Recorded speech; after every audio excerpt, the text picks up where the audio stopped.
Auzubillahi minash shaitanir rajim. Bismillahir rahmanir rahim. Ne kuwa fatan alkhairi da sallama irin ta addinin musulunci. Assalamu alaikum wa rahmatullahi ta'ala wa barakatuh. So, wannan bidiyo za mu yi shi ne a takaice saboda ɗaliban musamman wanda suke a arewacin Najeriya kuma suke fahimtar a Hausa. Duk da dai abin da ya kamata ya zama da Turanci. To idan an je aji an koyar ma da Turanci, to wannan gashi an yi shi a takaice, za ka iya zuwa ka yi shi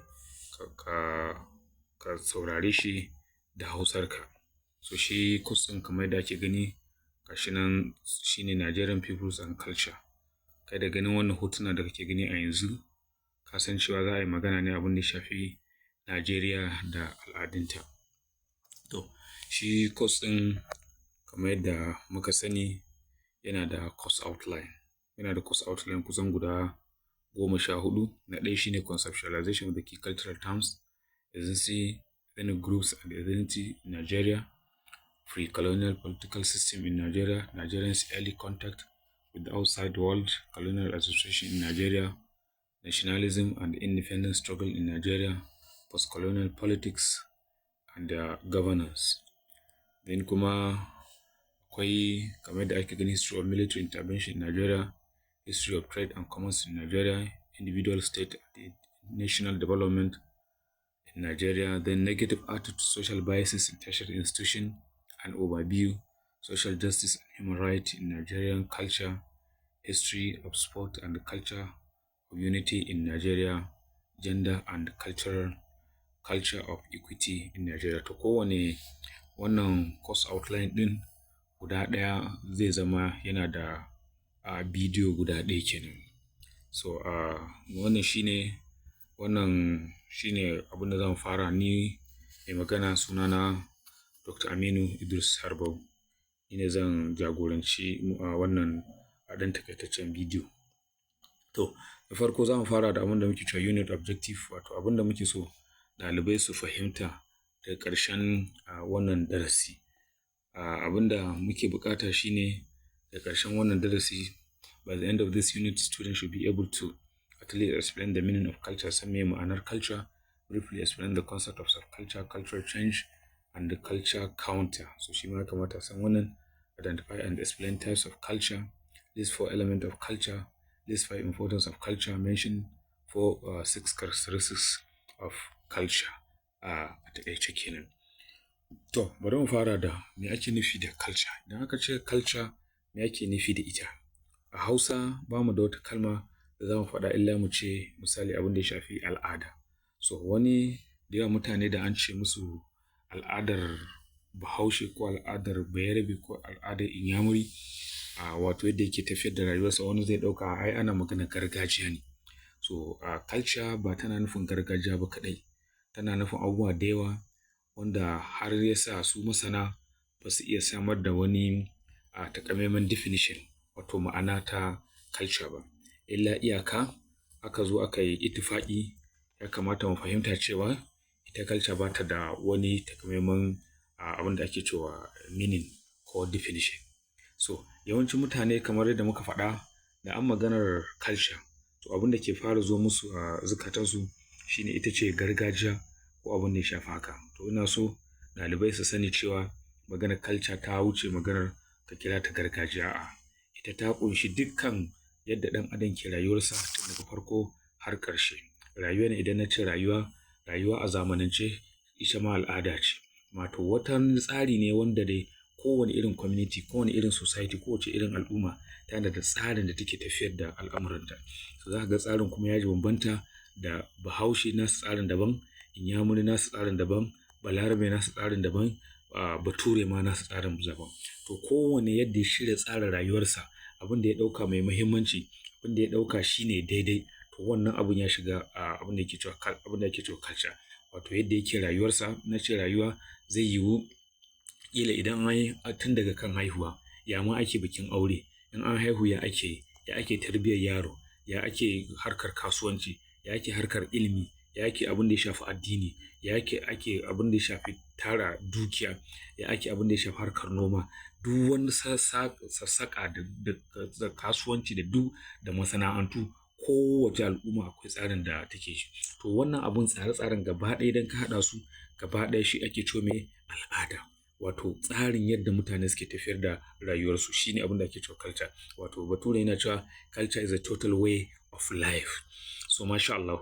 Abin da za mu kalla na gaba shine abin da ya shafi abin da ake cewa culture and self-culture. Culture and self-culture. To a cikin ya kamata mu sani kowace al'ada da ka gani to za ga tana da wasu al'adu kuma a cikin wannan al'adar. Kamar yadda muka ce kada mu manta al'ada tana nufin yadda kake tafiyar da tsarin rayuwarka. So za ga a cikin mu ɗau ƙasar Hausa a matsayin misali. To a cikin Hausawa za ga akwai yadda Kanawa suke tafiyar da al'amuransu ƙila ya sha bamban da yadda Katsina suke tafiyar da al'amuransu, ƙila ya sha bamban yadda Zazzagawa suke yi da kuma yadda ƙila abin da ya shafi ‘yan Haɗeja abin da ake cewa Kuddarawa. To wannan kaga within culture kenan a cikin al'umma ɗin akwai kowa da yadda yake tsarinsa. To wannan haka in ka tafi Sokoto, Hausar Sokoto za ga bata daidai da Hausar Kano ba, ko al'adar Sokoto ƙila bata daidai da al'adar Kano ba, amma dukkansu sunansu al'adar Bahaushe. To a samu al'ada a cikin al'ada ko kuma tsari a cikin tsari, saboda mun ce ita al'ada shine tsarin rayuwa, ka samu tsarin rayuwa a cikin tsarin rayuwa shi muke cewa self-culture. To abinda muka fi bada misali a nan shine za ga akwai ƙananan wasu abubuwa da ake tafiyawa wanda wani dalili ne yasa ake samar da shi. Domin idan ka dubi rayuwa a cikin makarantunmu ko rayuwa a cikin ƙungiyoyi za ga ba daidai take da rayuwa a wadda take a cikin unguwar Sallari ba misali a birnin Kano, ko a unguwar Tal'udu, ko a cikin misali Warure a Kano, ko abin da ya shafi yadda ake a Bunkure, ko abin da in ka je kila Illela a Sokoto za ga su ba haka ake ba. To idan ka zo tsarin culture a cikin culture, ko kuma za ga akwai tsarin rayuwa a birni, akwai tsarin rayuwa a ƙauye, dukkan su wannan rayuwa ce ta malam Bahaushe, kuma tsarin da kuma kowa da kowa shi Bahaushe ne. Amma za ga a cikin culture din akwai kuma a cikin kowane tsarin rayuwa za ga akwai wata tsarin.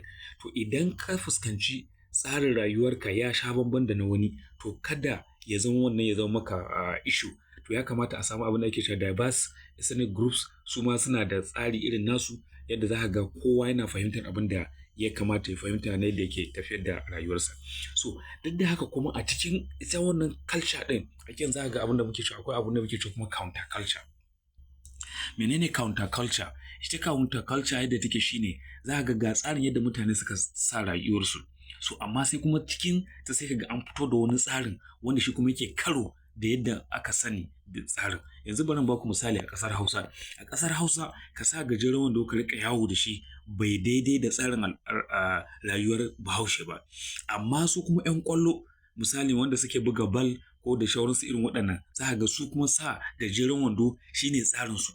Tsarin yadda za ka yi wasan ƙwallo ko abin da ya shafa haka, to dole sai ka sa misali gajeren wando. So kaga wannan wani abu ne daban, ko kuma kila za ga idan a cikin culture din misali nan ga tsarin malam Bahaushe sai kuma Bayerabe ya zo, ko kuma Inyamuri Igbo daga Enugu, ko Bayeraben Onitsha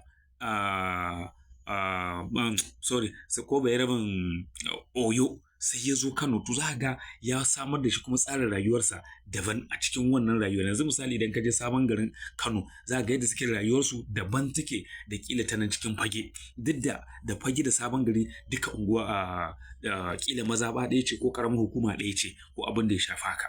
So yawanci kuma wannan counter culture ɗin wato wani tsarin rayuwa da zai zo ya karo da na wani yakan haifar da wasu 'yan matsaloli, wani lokacin wanda ya shafi abin da ya shafi rashin fahimta, ko kuma saboda mai wannan yana ganin ba haka ya kamata a yi ba. Domin ita counter culture tana haifar da wani ya ga wallan wani, sai ga ana samun 'yan matsaloli abin da ya shafi kila ko a fahimta ta addini, ko fahimta kila ta yare, ko fahimta ta kabilanci. To haka sai ga ana samar da matsaloli. Abin da muke so ɗalibai su fahimta a wannan gabar shine idan ka ga yadda al'umma suke gabatar da rayuwarsu, kai kuma kana da wani tsarin rayuwa da kake yi wanda ya yi karo da wannan yadda al'umma suke yi, to ka tabbatar wannan abin zai iya haifar da matsala. Ya kamata ka guje shi, ko abin da ya shafi kabilanci ne, ko abin da ya shafi addini ne, ko abin da ya shafi zamantakewa, ko abin da ya shafi ko duka al'ummar.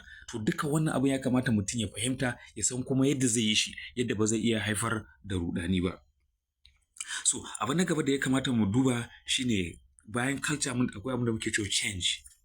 To domin a wannan abin yana magana culture, subculture da kuma change.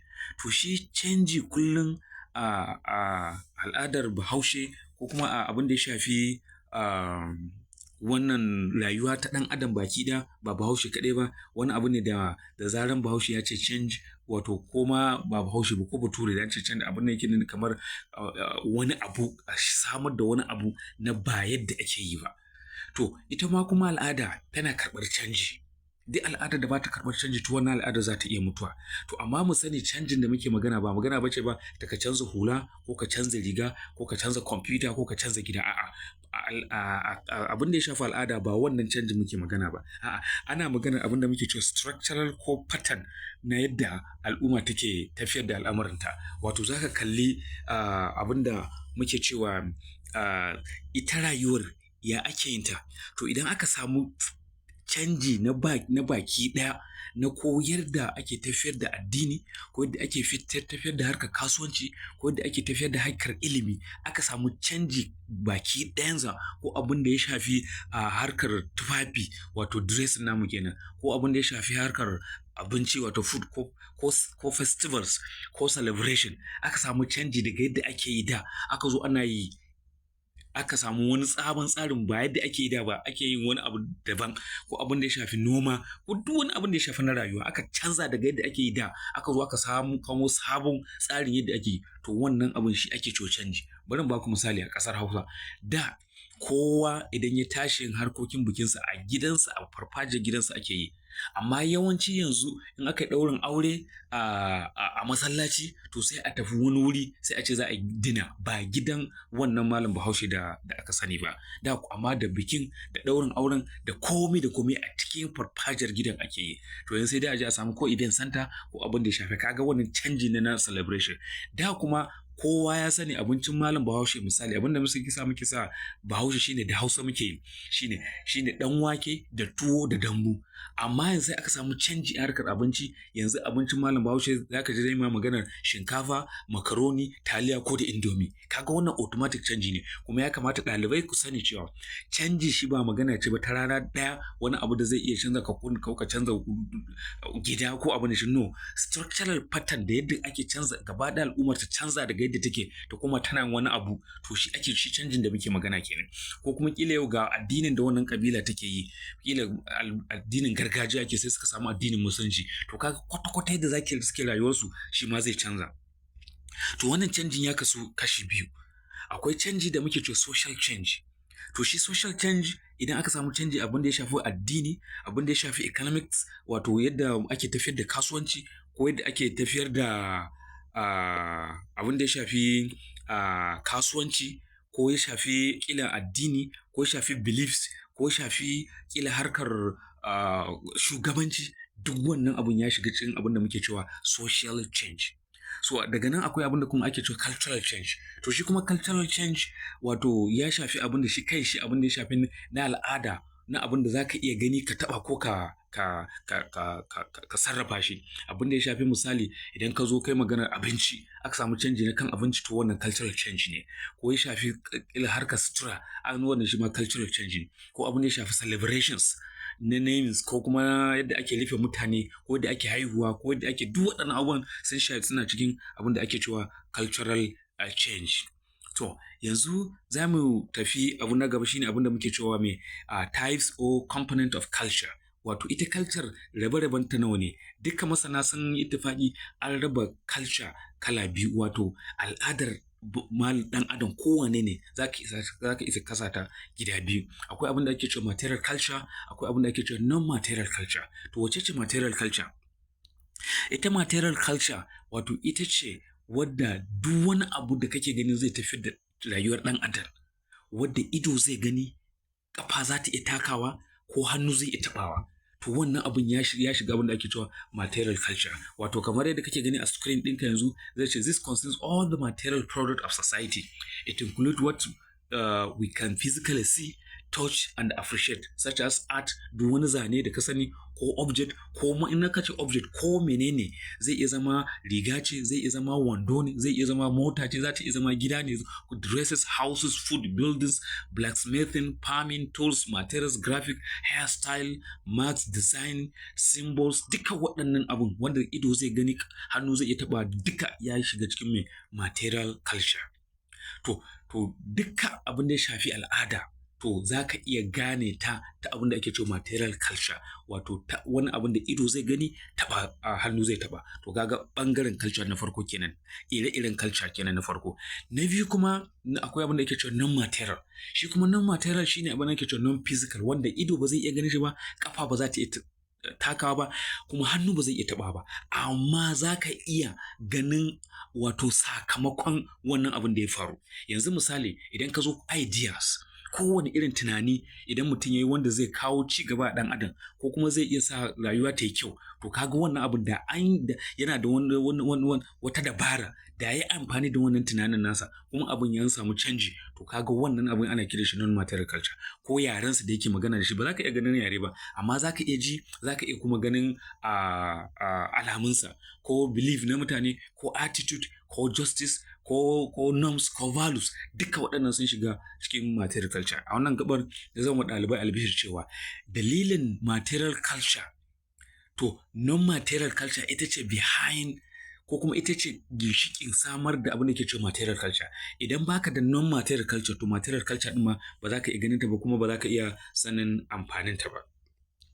To masha Allah, sai mu shiga cikin abin da muke cewa characteristics of culture, wato menene alamu da za ka iya gani ka ce wannan, da ka ga wannan za ka ce al'adar wane ce, ko wancan al'adar wane, to wannan abin ya shiga cikin abin da muke cewa al'ada. So ita al'ada ko ma ta wace ce, ko ta Bature ce, ko ta Bahaushe, ko ta Inyamuri, ko ta Bayerabe, ko ta Balarabe, ko ma ta wace ce, to ita al'ada tana da wasu alamu. Duk wata al'ada da ka sani, ko ma ta wace kamar yadda muka faɗa, ko ta zamani, ko ta can baya da ka sani, ko wadda ka sani, da wadda ba ka sani ba, to tana da alamu.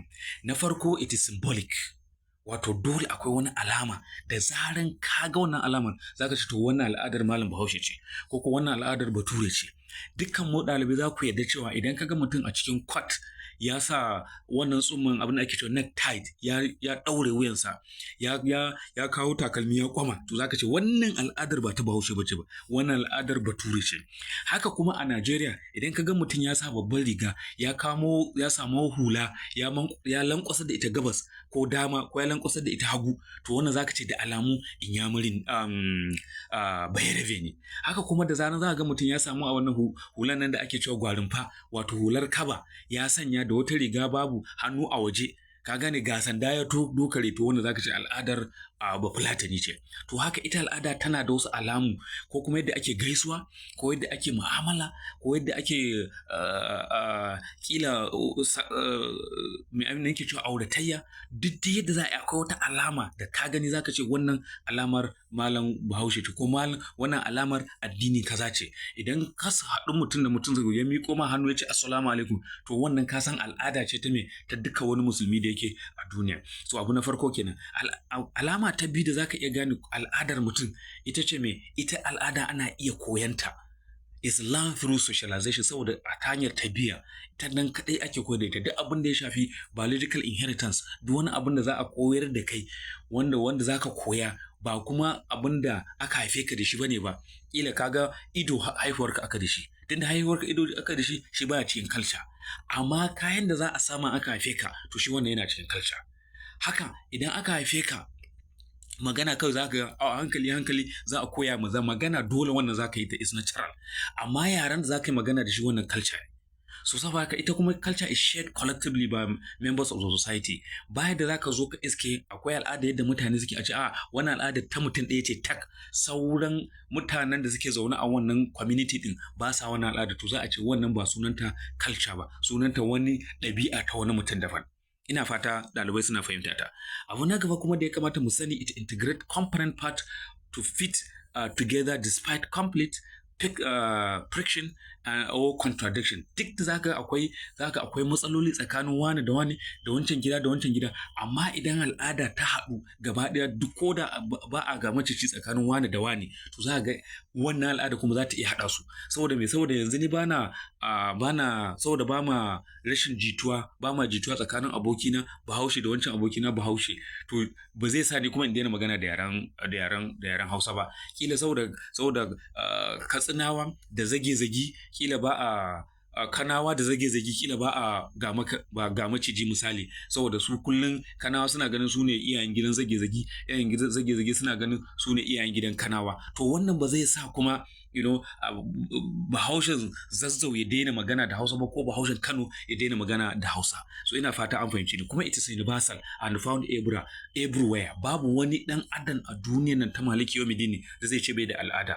Ko ma ya ce baya da al'ada, ba gaskiya bane ba. Saboda me? Ita al'ada mun riga mun faɗa ita ce tsarin tafiyar da rayuwa. To kowane dan adam kuma yana da tsarin tafiyar da rayuwarsa. To duk da cewa akwai ta a ko'ina, to amma it's specific to a particular group. To kuma kowace kungiya, kowane yare, kowane community, kowane society yana da irin tasa al'adar. So babu wata al'ada za a ce ita ce duk duniya aka karɓe ta, babu ita. Ko ta addini ce, ko ta yare ce, ko ta kabilanci ce, ko ta saka, ko ta babu wani standard. Ko Turawa ƙarya suke da za a ce wani za ka ce corporate, wannan shine corporate yadda ake yin yadda yake yi da shi Bature. Amma in ka zo ƙasar Hausa akwai da ake, in ka je Musulunci akwai da yake, in ka je Kiristanci akwai da suke, kowa da suke. Babu wani corporate za a ce wannan shine corporate, wannan wani iskanci ne kawai na Turawa suka dura mana bayanin su domin komai nasu sun nuna shine daidai. Amma kowa da irin tasa al'adar. Abu na gaba da muka yarda da shi ne akan al'ada, it is dynamic, wato za ta iya canzawa. Babu wata al'ada take dindindin, haka ake yin ta. So saboda haka canji yana zuwa da zaran yanayi ya canza, to al'adun gari suna canzawa saboda wasu dalilai. Haka kuma ita ce hanya guda ɗaya da aka shirya domin tafiyar da rayuwa. Rayuwar ɗan adam duka tana dogara ne akan al'adarsa. To akwai abin da muke cewa basic element of culture. Kowace culture da kake gani tana da wasu abubuwa wanda ta yarda da su, kuma shi ne take tafiyar da al'amuransu a kai. Na farko akwai abin da muke cewa norms. Menene norms? Da zaran a culture da al'aimin afuwa an ce norms, to me ake nufi da norms? Su norms shine kamar tsarin tafiyar da al'umma. Shine tsarin da yake daidaita tsakanin duka waɗannan wanda suke zaune a wannan community din, ko a wannan wurin da waɗannan mutane suke da wannan al'ada tasu. To kowace al'ada tana da tsarinta. To wannan tsarin kuma shine yake tabbatar da al'umma tana zaune lafiya, domin shi ke bada abin da muke cewa do and don't na wannan al'ada. Wato abin da ya kamata ka yi da abin da bai kamata ba, shi ke shaping behavior, shi ke governing behavior na wannan al'umma. Shi ne kuma normal conduct na wato yadda ake tafiyar da al'amura na wannan al'umma. Bayan nan kar mu manta cewa shi norms, wato abin tsarin tafiyar da al'umma ko ita al'ada ɗin tana da tsari. To wannan tsarin shine kamar ma'auni na gane cewa menene waɗannan mutanen kirki ne ko kuma mutanen banza ne. Wannan kuma shine ma'auni da yake regulating between behaviors, kuma yake guiding action appropriate na wannan ita al'adar, domin abubuwa su tafi yadda ya kamata. Kuma wannan norms ɗin dai abin da muke magana shine wannan tsarin nasu shine da yake imposing through sanctions da laws. Ba za ka iya samar da tsari ba sosai, kana da dokoki, kana da tsari, kana da abin da idan mutum ya yi laifi za a hukunta shi, idan ya yi abin kirki kuma za a yi ba masa. Bayan tsari a matsayin component na culture, to dole kuma akwai values, wato abin da yake da kima, yake da daraja, yake da mutunci a idan waɗannan abubuwan. So abin da yake da kima da daraja a al'adar wasu, to ba shi yake da kima da daraja a al'adar wasu ba. Haka akwai abin da muke cewa customs. So kuma customs wasu kamar practices ne, yadda ake tafiyar da ita wancan tsarin, abin da aka sashi accepted practices.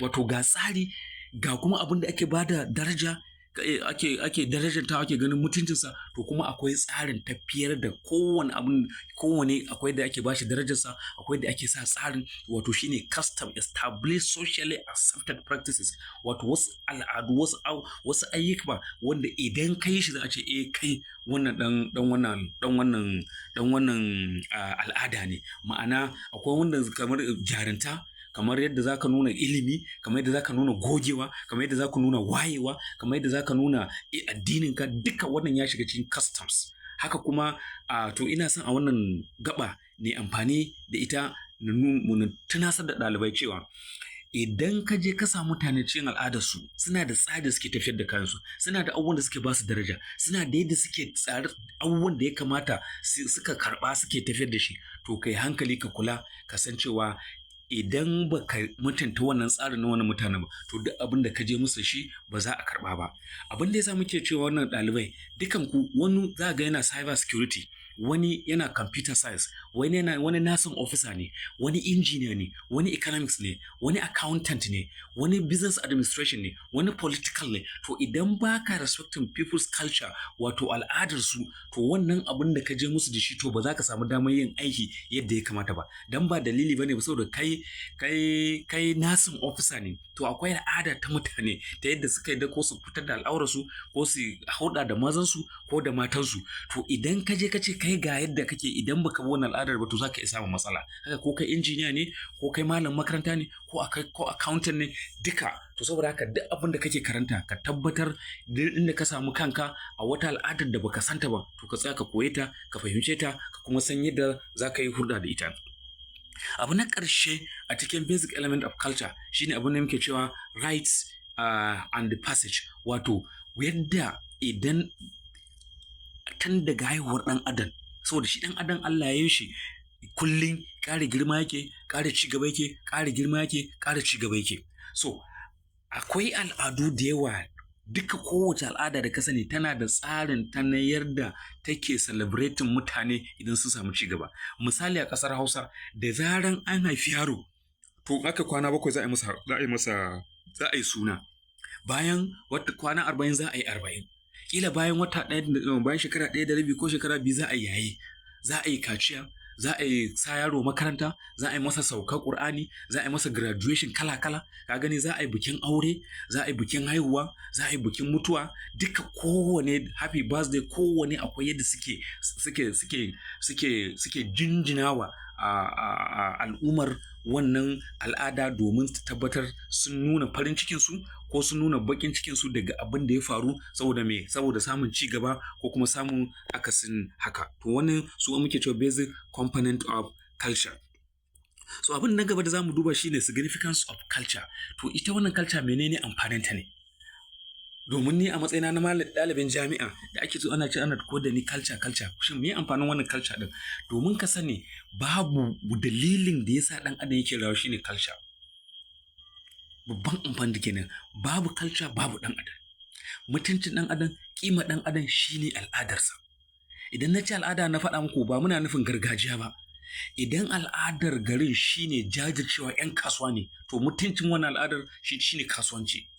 Idan al'adar shine ilimi, to mutuncin wannan shine ilimi.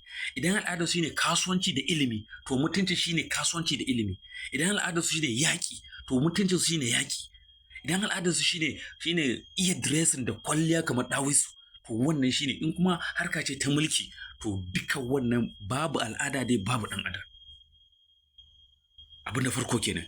Abu na biyu, al'ada ita ke haɗa kan mutane a wuri ɗaya kuma a zauna lafiya. Al'ada ita ce ke sassaita hankalin mutane. A zan mutum yana da hankali, yana bambance tsakanin mutum da dabba. Ba al'ada babu ɗan adam. Kuma ita ce take fito da hazaƙa da ilimi na ɗan adam. Domin kowane community, kowace rukunin mutane, to yana da tsari da yake fito da fikira da fahimta ta wannan. Domin mun ce ita al'ada na fa muna maganar tsarin rayuwa baki ɗaya. Haka kuma ita take sassaita tsakanin dangantaka ta ɗan adam da ɗan adam. Kuma ita ce take bayar da yanayi da za a iya fahimtar cewa a samu abin da ke cewa biological adaptation, other than existence na improvement na condition other than biological adaptation. So duk a samu yanayi yadda za ka improving naka, saboda ka san idan ka yi jarumta za a yaba maka, idan kuma ka faɗi za a ce za ka bar baƙin suna a family ɗinku. To wannan abin za ga yana da abubuwa da yawa, yana ba da damar da cewa ya fito da hazaƙa da ɗan adam.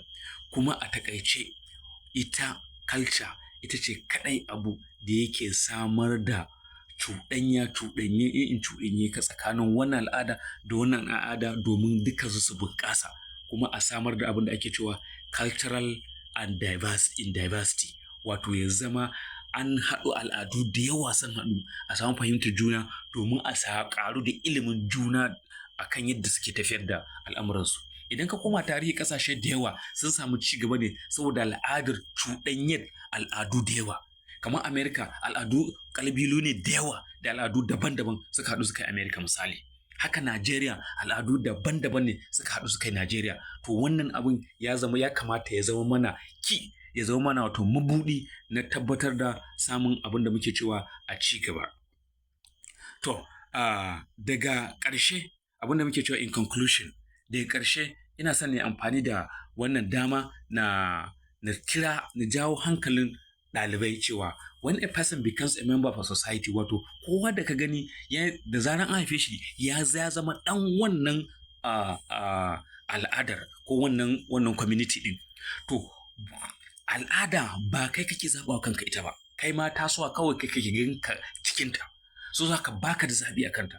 So kada ka rena al'adar wani saboda ba irin taka bace.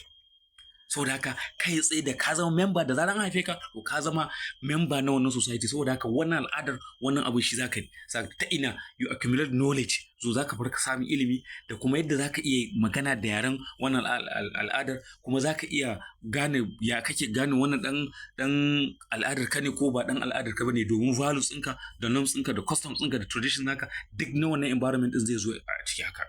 So saboda haka ita take determining ɗin socialization, wato irin tarbiyarka.